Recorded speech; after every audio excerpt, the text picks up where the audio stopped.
नमस्कार बच्चों, आज हम पढ़ेंगे आपकी हिंदी की पाठ्य पुस्तक क्षितिज के गद्य खंड से पाठ 4 सांवले सपनों की याद, जिसके लेखक हैं जाबिर हुसैन।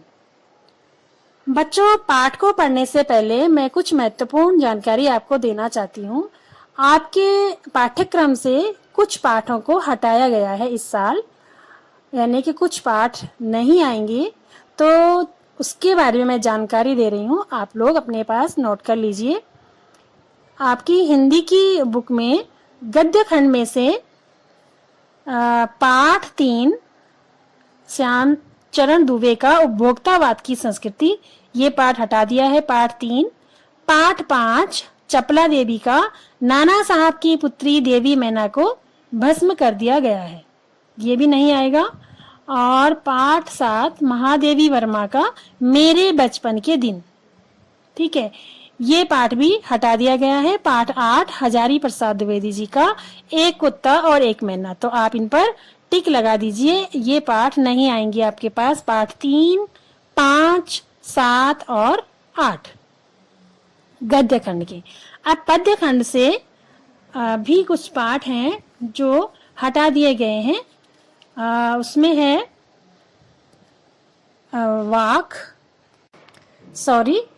पाठ 9 कबीर की साखियां एवं शबद, जो नहीं आएगा। और पाठ 13 सुमित्रा नंदन पंत का ग्रामश्री, ये नहीं आएगा। और केदारनाथ अग्रवाल का चंद्रगहना से लौटती बेल, ये भी नहीं आएगा। और सर्वेश्वर दयाल सक्सेना का मेघ आए, ये भी नहीं आएगा। और पाठ 16 चंद्रकांत देवताले का यमराज की दिशा, तो इन पाठों को हटा दिया गया है। कृतिका से है पाठ 1 इस जल प्रलय में, और पाठ 5 किस तरह आखिर में हिंदी में आया। इन पाठों को हिंदी से हटा दिया गया है, तो आप अपने पास नोट कर लीजिए। तो चलिए पढ़ते हैं आज का पाठ। तो जैसे मैंने बताया कि आज का आपका पाठ है सांवले सपनों की याद, जो जाबिर हुसैन जी द्वारा लिखा हुआ है। तो बच्चों, सबसे पहले हम अपने जो लेखक हैं उनके बारे में थोड़ी सी जानकारी प्राप्त कर लेते हैं। जाबिर हुसैन का जन्म सन 1945 में बिहार प्रदेश में हुआ। उन्होंने अंग्रेजी साहित्य में स्नातकोत्तर की उपाधि प्राप्त की, यानी स्नातक किया उन्होंने अंग्रेजी से, और बाद में अंग्रेजी भाषा और साहित्य के प्राध्यापक नियुक्त हुए। वे आरंभ से ही देश की सक्रिय राजनीति में रुचि रखते थे। सन 1977 में उन्होंने मुंगेर विधानसभा का चुनाव जीता, उन्हें मंत्री बनाया गया। सन 1995 से वे बिहार विधान परिषद के सभापति हैं। राजनीतिज्ञ होने के साथ साथ वे श्रेष्ठ लेखक भी हैं। अब उनकी रचनाओं के बारे में जान लेते हैं। जाबिर हुसैन की हिंदी रचनाएं निम्नलिखित हैं, जैसे डोला, बीनी का मजार, जो आगे है, अतीत का चेहरा, लोगो और एक नदी रेत भरी, ये उनकी रचनाएं हैं। साहित्यिक परिचय है। जाबिर हुसैन हिंदी, उर्दू तथा अंग्रेजी तीनों भाषाओं के जानकार हैं। उन्होंने अपने साहित्य में आम आदमी के संघर्षों को प्रकट किया है। उनके लेखन में उनके राजनीतिक अनुभव भी सहायक रहे हैं। उन्होंने विशिष्ट व्यक्तियों पर प्रभावी डायरियां लिखी हैं। उनकी डायरियों पर चर्चाएं भी खूब हुई हैं। उन्होंने इस दिशा में नए प्रयोग किए हैं। जाबिर की डायरी लेखन के बारे में किसी ने लिखा है कि ये मुख्तसर तहरीरें न डायरी के जुमेर में आती हैं, न कहानी के, न कथा रिपोर्टाज के, इन्हें तो खालिस जाबिर नामा ही कहना चाहिए।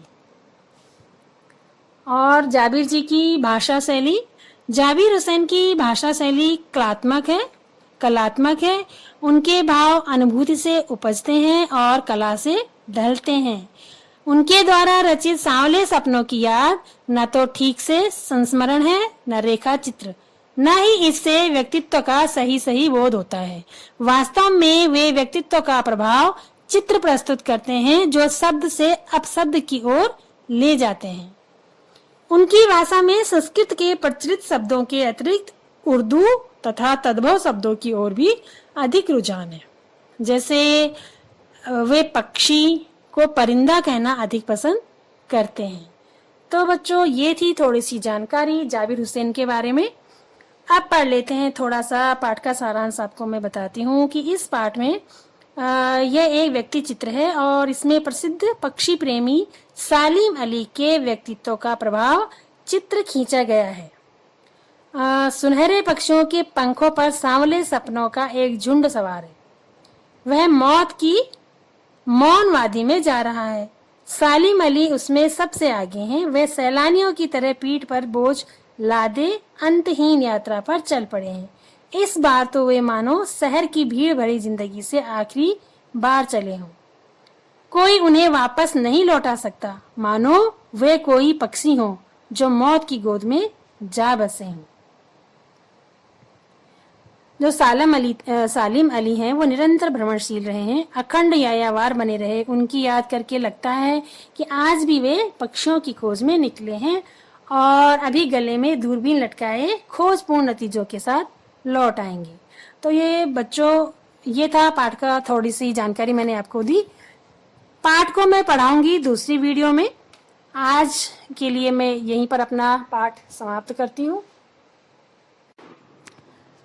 आप इस पाठ का जो लेखक हैं जाबिर हुसैन, इनकी जो जीवनी है जो मैंने अभी आपको बताई है, इसको आप हिंदी की अपनी नोटबुक में लिख लीजिएगा। बच्चों, कभी कभी आपके परीक्षा में प्रश्न पूछा जाता है कि जैसे पूछा गया है कि जाबिर हुसैन का जीवन परिचय देते हुए उनकी साहित्यिक विशेषताओं पर प्रकाश डालिए।